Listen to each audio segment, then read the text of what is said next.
once again, Kevin Baumgart from Hireology is here to answer questions and have a nice little discussion for the next 30 or so minutes, and we'll have another break. More than anything, I just wanted to hear from you all as to maybe topics that we discussed or strategies that we talked about and expanding on those. I'd love to hear from you all as to things that are working well or areas that you want to improve on, or just having an open dialogue. So maybe just start with any questions on the content yet? Maybe not so much on the content, but for like a CRM, I know you talked a lot about it and like tracking the metrics. So right now it's me and my husband, but I'm doing everything in like Excel in terms of like tracking these and just getting overwhelming. Yep. So is there like, but we're not at the point where we need, we're on sales reps, so we don't need like the sales, we don't need all the crazy metrics. I just need something that like keeps me organized, reminds me to follow up. So is there any suggestions? Printavo doesn't have any. Do they? They do. Oh, I'm sorry. We don't have one. No.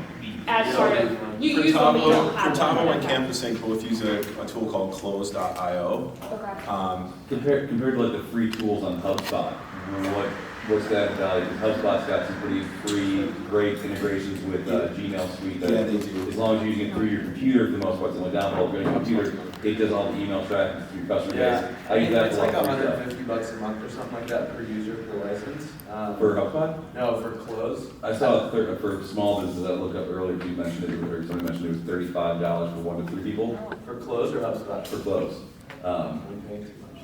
But you got a bigger group. So Well, we use the whole enterprise solution, so it calls, it texts, it emails, it does inbound calls, outbound calls, it tracks every single thing, and then it's account based, so you load in all your customers, it connects to all your Gmail, and then when those customers email in, you see their entire history. And then you can set opportunity, follow-up tasks. The coolest part about Close is, it's very hard to explain, but they're called smart views. So you can throw out a situation like, how many emails have I sent in the last week from this user? And it'll always be a waterfall, and you can save that as a button. So like my inside sales, I have like how many opportunities has Milo created in the last 7 days? And that's my thing that I can always see, and then she can always see the little tab. And you guys use it a lot more intensely. But that specific measurement and tracking, then Mila has access to that close report. She can really easily at the end of the week see how much she did and dump that number into her metric doc that they're tracking. And then Stephen, every week in his weekly one-on-one, they're reviewing that right away and looking back at the week, and then it keeps everyone accountable. Everyone's bought into that process. Is just way more structured. Yeah. If you're looking for just like, it's essentially a content manager. You just need to manage leads and manage content. There's a freemium CRMs that you don't need to even pay if you just want that content. But tools like this, especially if you have more salespeople or you're thinking about building a sales organization, it can really help. What is that threshold? I mean, if it's just you selling, the threshold meaning how many people. Yeah, how many people? I mean, if it's just you selling, stick to the free HubSpot for that. probably. But bigger stuff, that sounds like the way to go. Unless you want to grow your organization and not hire people, and you need to keep yourself sane and structured and organized because you're doing everything else to run the business, I would maybe even buy one of the more advanced CRMs. Yeah, I mean like $100 a month, like that helps you close. Yeah, that's One more deal a year. That's a really good, You know, that's a really good way to think Just about like it. email sequences, like you'll send it, so it's like, send these emails, to your 10 contacts, and if they don't respond, send them this, or show me all the emails I sent last week that haven't been opened or read yet. That's cool too. So you start thinking about like, okay, you're sending proofs. Have they even opened the email yet? Right? So I want to get into this. I would say that probably about 30% of what you've mentioned is available for free with HubSpot. Yeah. So for you, it wouldn't work at all. But for you, HubSpot, because I recently had to do a bunch of trying to figure out free CRM for a couple buddies of mine. That one's got a lot of similar stuff that I think for a 1 to 3 person company or smaller companies kind of doing too many tasks on your own, that will kind of like automate some of that for you so you don't have to remember that I email it back, they open that up. It's got a lot of similar stuff. What I like, well, there's one piece of functionality about HubSpot that I really like, and I can't remember what it's called, but it's essentially any messaging or scripting that you use, you can plug in as a dialogue to use if you're on that part of the sales process, or if you want to send email campaigns to like targets. It's all structured, it's built in, it connects to your Gmail suite so you can send it directly out of there. HubSpot's a pretty good tool, please. So like, I mean, because right now I manage all of our stuff as well, but we're looking at growing that piece of our business soon, in the next year or two. Great. So would I just go towards something like clothes rather than? My recommendation would be, if you're planning on scaling and want to grow, start as early as you can with a professional CRM. I've been in the instance before where it was me as a salesperson and I had to build a sales team, and I used this freemium, it was called High Rise at the time. I think it might be a paid CRM now, and it was a mess converting High Rise to Salesforce. It was a disaster. And I just wish when I started, we knew that our Salesforce was going to talk to our main application that ran our business. I should have just started with it, but I didn't want to pay. And then I regretted that time when I had to go back. Yeah. Yeah. What can we do to bring somebody in off the streets and get them up and running from Great. How many people don't have any salespeople selling? It's just them. Okay, so the majority of the people are by far. My recommendation on the first sales hire, I would say, is someone that is going to tee up opportunities, not necessarily close opportunities. So, for example, was Milo your first salesperson in that role, a customer support role? Yes. Yeah. I mean, yes. I had a tee up her, then she was my, yeah, go ahead. Yeah, okay, so that person can maybe do some outbound, cultivating and prospecting, lead generation, et cetera, but their main role really is to take inbound leads, do the needs analysis, discovery, and then send out quotes, right? Work with production, all those things. So having someone integrated in that knows, that can learn and grow to know your business, that's maybe doing some customer service stuff, but then also is starting to sell. The challenge that you're going to find is not a lot of salespeople are good at customer support, management, and then also wanting to go out and sell, close business. So you really got to look for the latter to start with. And I think I would be open to looking at someone that just did that as well. Because like taking those inbound orders, you can really train anyone to do, but if you want someone to sell, they got to have that right mindset and the drive and determination to do that.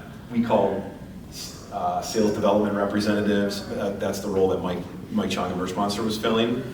So his thought is, if I hire a bunch of people that are going out knocking on doors, driving business to me, they can set up the opportunities and I can have the discussion with them. So he, as the business owner that knows it inside and out, when there is an opportunity specifically for a larger company, he's taking that conversation. They're essentially just appointment setters, which I shouldn't say just, it's a hard role again.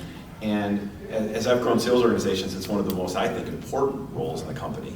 If you don't have someone setting up new opportunities, you're really not going to grow. So it's a really, really critical job. It's hard to hire for, again, for the reasons that I talked about in the discussion. A lot of rejection, really monotonous. But if you want to find those people that are out there, and think about, if I want to get into a sales organization, and I'm graduating from school, like what's my entry-level sales job? It's a BDR, SDR, sales development rep, business development rep. That's the initial role. So people are out there and understand and realize that I'm not going to start in sales and just close business and sell. I'm going to have to start by cultivating opportunities, setting meetings, cold calling, telemarketing, and then earning my way up to be able to close I got business. something with that. So my name's Matt. I'm with Next Level, so I'm like a whole different sales person in here. So what we do is we have brand ambassadors first, and they retain business. So Okay. when you get hired to Next Level, you retain business only. You don't go out and hunt at all. Okay. And then we, if you're really good at the brand ambassador role, then you're into sales. Shifting from customer service, they know the business, they learn it, and then go into sales. Well, My only you're still out and about, traveling around, visiting accounts. Great. You're retaining those relationships, because retaining is just as important as getting new business. 100%. And I think a lot of us are good at that, and we're cultivating those relationships that we have. Harder to build that outbound, pure salesperson. And if you're hiring those ambassadors, you just got to make sure that they have the behaviors needed for success in that outbound sales role, that they can do the inside stuff, account management, customer success, but that they can also then, and that they want to go out and sell and develop business too. Yeah. I think in our industry specifically, like we are as business owners the best salespeople right? Because we have to be. We have to. Yeah. We are inside, outside sales, we're putting in orders from, whoever. So like my first hiring decision, first it was just me. And then it was, I need an assistant to just process my orders. So now I was outside sales and I trained my inside sales just to support me.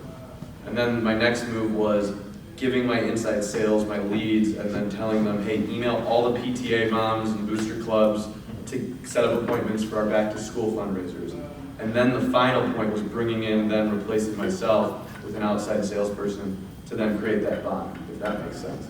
So it's like you create the assistant, then you develop your inside sales, and then you kind of replace yourself. And that's kind of how I've seen it in our industry a little bit. I guess one of my questions is, as you transition over, we've got our key 15 accounts or whatever that make up, a big portion of our business. Sure.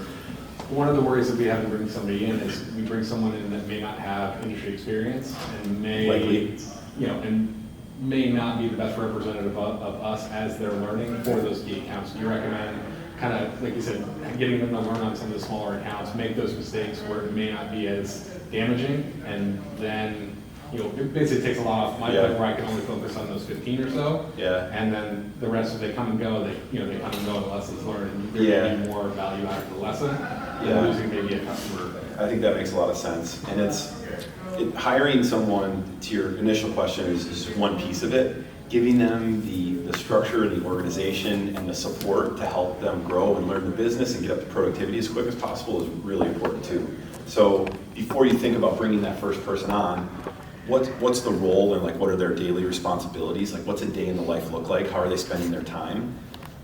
What does the first 90 days of employment look like? It's incredibly critical. What does success look like in 90 days? If you start in our organization, what are you going to be doing? What are you going to be held accountable to? What specific tasks and activities do you want to uncover to hit what X goals? The first 90 days has to be really, really structured, especially when you've never hired this person before. You got to step back and think about, all right, what does success look like and how can we get them up to productivity as quick as possible? Because think about it, a hire within your organization is incredibly critical and has a huge impact on your success. And expensive. And is expensive if you get it wrong, especially, right? So you hire someone, you onboard them, you train them, you're developing, managing, and they don't work out, you got to do that whole cycle again, and it's draining, it's a time suck, it's a management burn, which is hard. So focusing on getting the right people in, which is why, we're talking about, interviewing best practices and selection. It's an incredibly critical component. Yeah. So I was working at my print shop for a while, and then was basically transitioned into a sales position. Okay. Which it feels like it seems like everything is very split up the way that you're describing it. There's a person who is a customer service person, there's a person who's inside sales, outside sales. Yep. The way that basically I'm building it out and I am just stepping into this position, how would you say, what pieces of sales make sense for one person to do, and can someone do all of that by themselves? And that's probably the situation that a lot of us are in, right? If it's the manager selling, that's it, I got to do everything. The problem and the challenge with that is there's very few people that can be good at all aspects of the sales process, meaning, let's say, developing and creating new opportunities, closing business, and then supporting customers and managing. From a salesperson, I know intrinsically that I'm good at cultivating opportunities and closing business. Account management, customer support is not my strong suit. It's hard to do all of those things. So I think thinking intrinsically on what we like to do and what we're good at, and then hiring for the role outside that we need the most help and support on is a good way to think about that.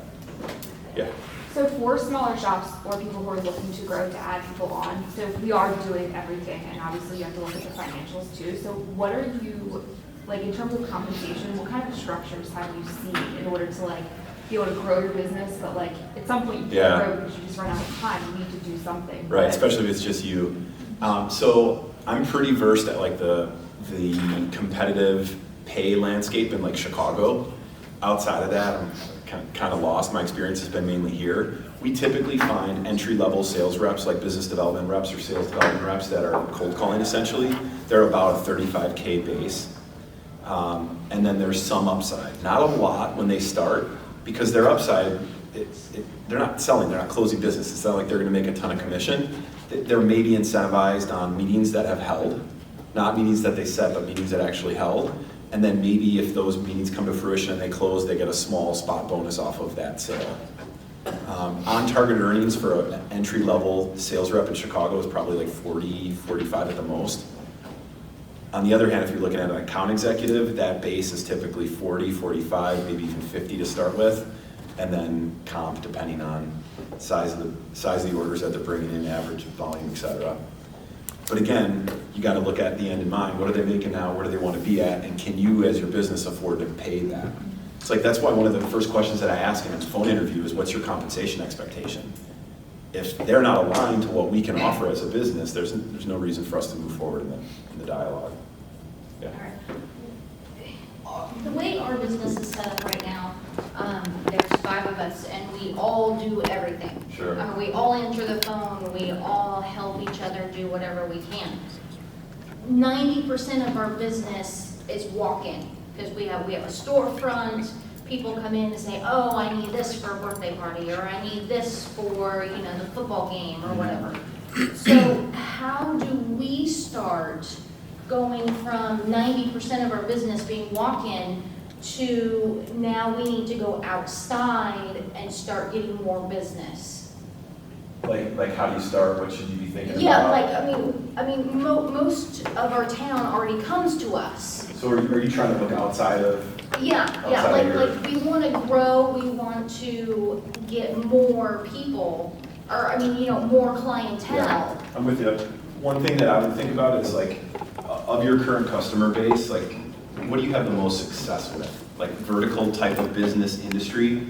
I'm thinking about Mike at Merch Monster. What he's focused on is like these 7 verticals that he knows he does really well with. He's got referenceable names, he's got testimonials, so he's proactively going out and trying to gather more of that business. He's also in the Bay Area, so there's a lot of opportunity. If you're in a smaller, more rural town, it's not as easy to do that. But that doesn't mean that you can't pick business out of surrounding areas and bigger cities closer to you. So I think the first thing that I would do is figure out, is there a vertical or a target market that I would want to focus on and push towards?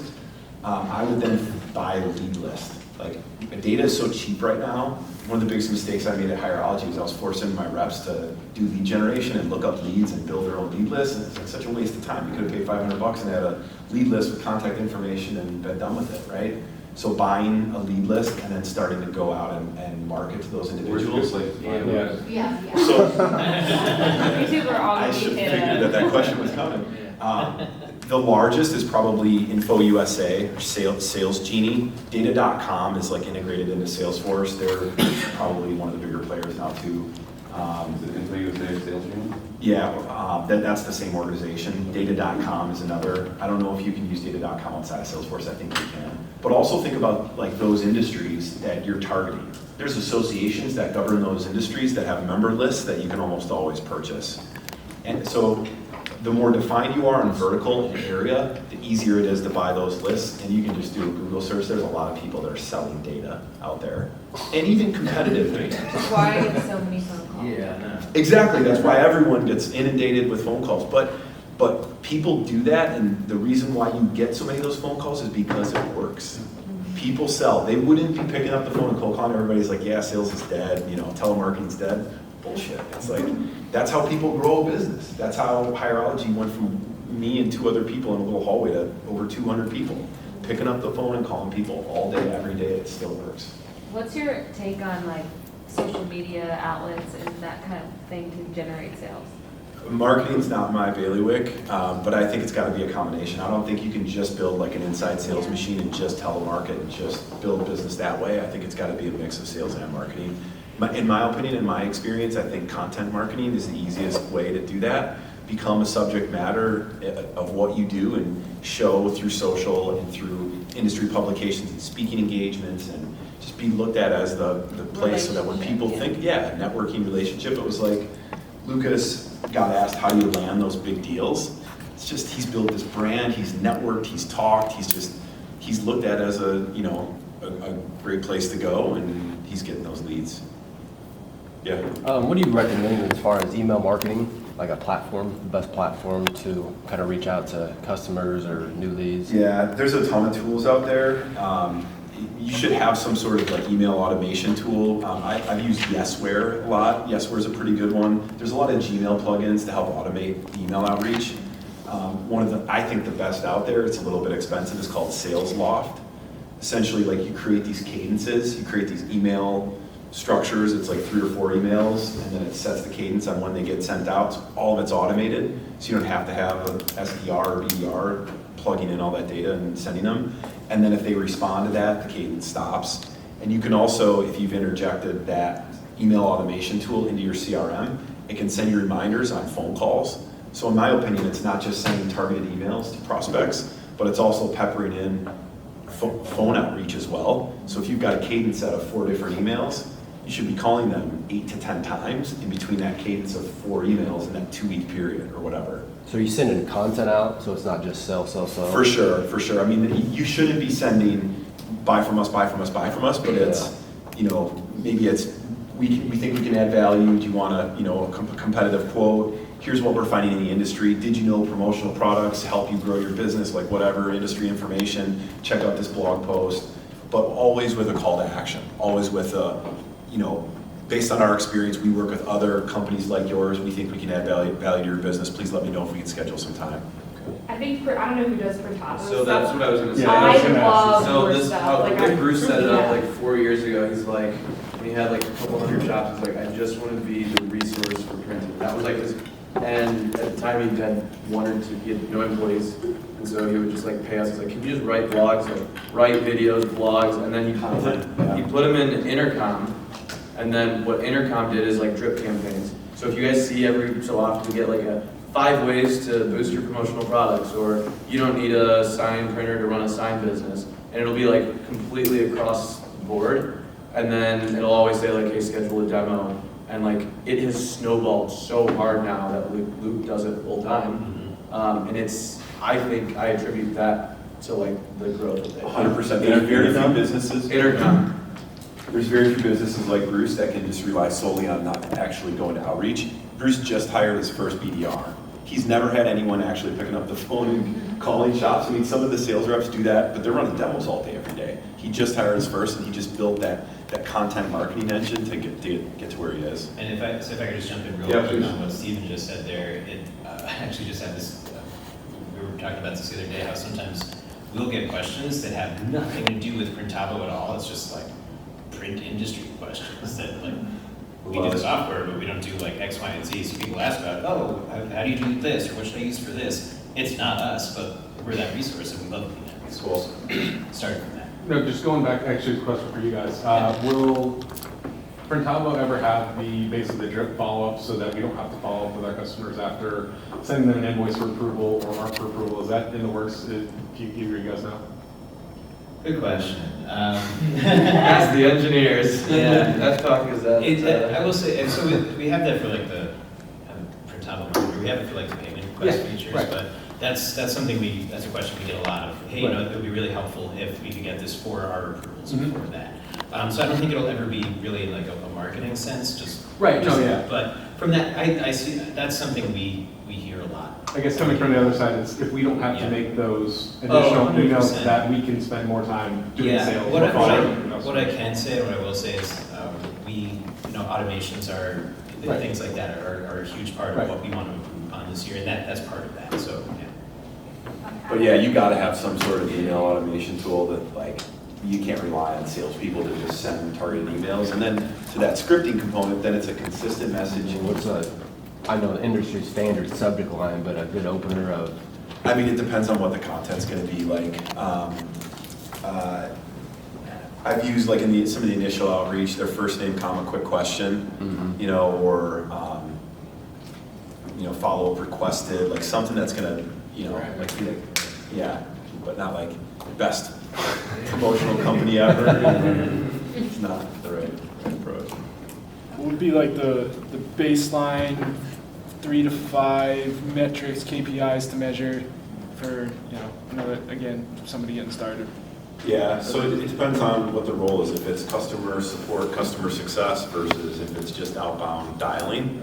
Yeah, so the inside was number of new opportunities created, right? So So let's track, it was on a week we wanted 10 new opportunities, so that aligns with how many inbound leads they're getting. But then conversions, how many of those new inbound opportunities then closed? You're using a tool, he's using this tool called Ring Central to track number of outbound dials, so he can track how many dials she made. And then they have like an average job size through Printavo to just track and measure that it's aligned to their like $1,000 average job size goal. And then he also mentioned that he's tracking a number of reviews that she gets, like Google reviews or Facebook or Yelp reviews. They wanted to know the number of outstanding proposals week over week and how that tracks. Are you guys still doing handoffs? Is Mila kicking you opportunities? She sends them to me, yeah. Okay. Send them back to her. So when You can take Mila feels like there's a big enough opportunity that she should get Steven involved, she'll kick it to him. So they're measuring handoffs each week. And then, again, photos of merch and the jobs. So I've worked with a lot of like smaller shops oftentimes, and some things I've seen people try to do, and I haven't really been able to get the metrics on the success rates, when you've seen it, is when a smaller shop, maybe in a rural area or something, have like one or two customers that kind of seem to always be in the right place at the right time, and they're kind of like the little hustlers for those towns. I've seen some print shops say, okay, well, why don't we just go ahead and offer them incentives to say, okay, you start going out and getting work for us, we'll go ahead and just kick you back a percentage of profit on all those jobs. So you're kind of bringing in a salesperson without having to pay a salesperson. So you're kind of like tapping and utilizing someone's natural inherent ability to go make those sales and trying to incentivize them by just saying, hey, you get a lot of work, so all your work you currently have, I'm going to give you a 10% discount automatically on. Any new work you bring in for us, I'm going to give you 10% on that, or give you wholesale contract pricing, and you can upcharge whatever you want and I'll still run it through. Is that something that you can see might be effective for more rural area shops, be out of big metropolitan areas? Steven, down at Campton, you've got your students you can kind of tap on, but is that something that is effective? Have you seen that It's work? almost like the Northwestern Mutual model, if you're Yeah. right? Like, Yeah. do you have any friends, literally, Northwestern Mutual is, do you have any friends, hey, I know you don't need insurance, but if you have any friends and family that need insurance. Right. Literally, that's how they've grown their company, but it's like, I think it's, how many times do we actually ask our customers if they have friends and families that need orders? Before we incentivize them, like, I'll throw 20 shirts to your church your way if you can get me a couple orders. It's a great thing. Like we've been talking about mainly like cultivating that new business and cold opportunities. There's a lot of warm outreach that can be had to grow your business too. And asking for testimonials, quotes, any feedback that they can provide, reviews, but then also asking who else they know and asking for referrals. Reviews are huge. We've built our local business based on reviews. Great. We had a couple paid services that automate the email follow-up saying, hey, here's, I think it was Verdi was one of them. Reputation management. It was type thing, $100 yeah. a month, and after every order, we literally sent out something that said, here's a link to review us on Facebook. I still hire consultants like yourself to help us outgrow your business, and it's the best way of doing it. Kevin built out our whole inside-outside sales, because I do the student thing and that's my game, but like I needed help on the professional side, and Kevin was incredible. If you don't spend money in your Yeah. company, it's not going to grow. Don't be shy of spending money. If you need a referral code, ask Shelby. Thanks, guys. Please don't hesitate to reach out to me too if you think I can help. It's been really fun working in this industry and seeing the passion that you guys have for your business. It's been cool for me too, so thank you. All right, enjoy the rest of the day. Thanks. Thank you.